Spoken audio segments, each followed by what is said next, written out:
নমস্কার, সিফ নাবিক নিউজ নেটওয়ার্কে আপনাদের স্বাগত। সপ্তাহ শুরুর দ্বিতীয় দিন শহর কলকাতায় আগুন আতঙ্ক। এই মুহূর্তে যে খবরের দিকে নজর দেব, পার্ক স্ট্রিটের এক বহুতলে বিধ্বংসী আগুন। মঙ্গলবার সকাল 10:30 নাগাদ আগুন লাগে অ্যালান পার্কের ঠিক উল্টো দিকে পার্ক স্ট্রিট এবং ক্যামাক স্ট্রিটের প্রায় মধ্যবর্তী একটি বহুতলে আগুন লেগেছে বলে খবর। যে ছবি আপনারা দেখতে পাচ্ছেন, ক্রমশ আগুনের ভয়াবহতা বাড়তে শুরু করেছে। কিছুক্ষণের মধ্যেই আগুন ছড়িয়ে পড়ায় কালো ধোঁয়ায় ঢেকে গিয়েছে সংলগ্ন এলাকা। ঘটনাস্থলে পৌঁছেছে দমকলের 9টি ইঞ্জিন। যুদ্ধকালীন পরিস্থিতিতে আগুন নেভানোর কাজ শুরু করলেও তা ভয়াবহ আকার ধারণ করায় বেশ কিছুটা বেগ পেতে হচ্ছে দমকল আধিকারিকদের।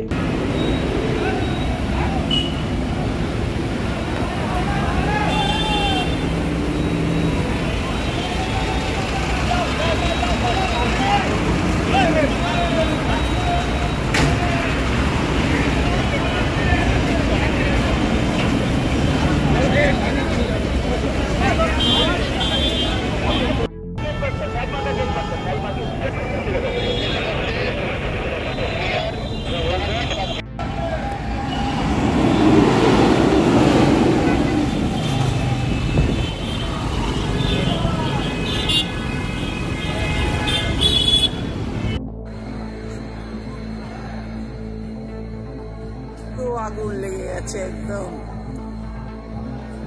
24 নম্বর পার্ক স্ট্রিটে। সকালবেলায় আগুন লেগেছে, কি অবস্থা হবে? তো মানুষ অফিস করছে।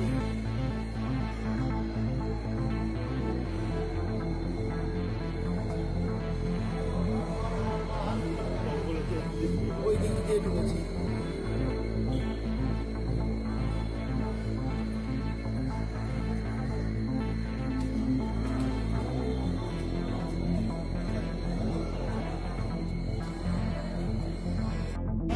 তবে আস্তে আস্তে এটা ইনভেস্টিগেশন কিংবা দমকলের দেখো আবার দমকলের পক্ষ থেকে জল দেওয়ার কাজ হয়েছে।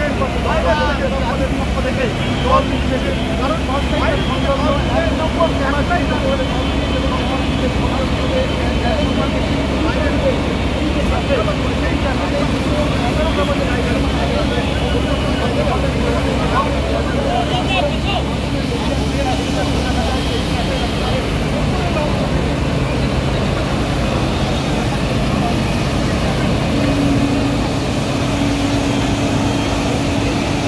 প্রম্পট অ্যাকশন নিয়েছে তাড়াতাড়ি, কিন্তু দেখে বিল্ডিং এর উপরে মনে হচ্ছে যে বেশ প্রায় 20 ফুট অ্যাসবেস্টস দেওয়া, মানে যেটা আনঅথরাইজড মনে হচ্ছে। আপনারা এগুলো দেখে কি পুলিশকে জানাবেন এই ধরনের স্ট্রাকচার? তখন আমাদের রিপোর্ট যা আমরা আছে দেবো। স্ট্রাকচার দেখার দায়িত্ব কর্পোরেশন, এটা আমাদের দেখার দায়িত্ব না। আমাদের কাজ হচ্ছে আগুন নেভানোর কাজ। আগুনের পয়েন্টে যা যা আছে আমরা সেটা দেখব, সেটা পরবর্তী সময় আমরা দেখে নেব যে আগুনের পয়েন্টে কোনো ওদের কিছু ছিল কিনা, লাইসেন্স আছে কি না আছে, ওগুলো দেখে নেবো। কিন্তু স্ট্রাকচারের ব্যাপারে এটা আমাদের কাজ না, এটা কর্পোরেশনের।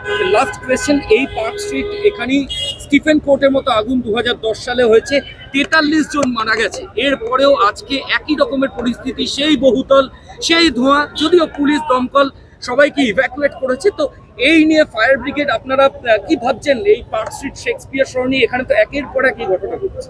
শুধু পার্ক স্ট্রিট বলে না, সারা বাংলা নিয়ে কালকে আমাদের একটা মিটিং ছিল। আমি ছিলাম, আমাদের এসিএস ছিল, ডিজি ছিল, সমস্ত ডিওফোদের আমরা বিশেষ করে সাউথ বেঙ্গলের সবাইকে ডেকেছিলাম।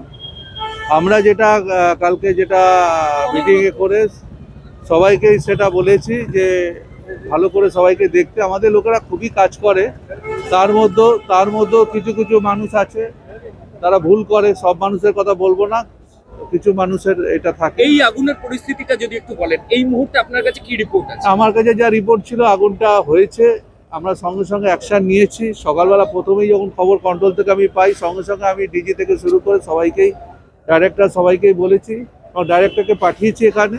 আমরা খুব গুরুত্ব দিয়ে দেখছি ব্যাপারটাকে, এবং এটা যাতে আগুনটা, প্রথম কাজ হচ্ছে আমাদের আগুন নেভানো, তারপরে পরবর্তী সময় অন্য ব্যাপার। ভেতরে কেউ আটকে নেই, এটা নিশ্চিত করে গেছে।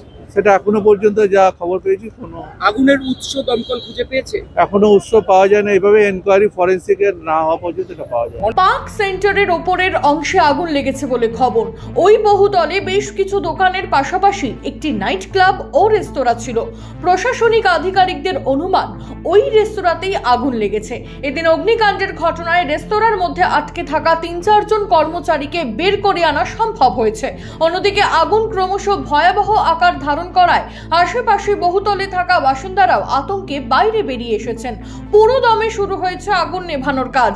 যে কোনো রকম দুর্ঘটনা এড়াতে এলাকায় যান চলাচল নিয়ন্ত্রণ করতে শুরু করেছে পুলিশ। তবে কি থেকে আগুন লেগেছে তা এখনো স্পষ্ট নয়। চন্দন সেনগুপ্ত, সাবনাভিক নিউজ, কলকাতা। সমস্ত খবরের আপডেট পেতে লাইক করে সাবস্ক্রাইব করুন সাবনাভিক নিউজ। সেই সঙ্গে বেল বাটন প্রেস করতে ভুলবেন না।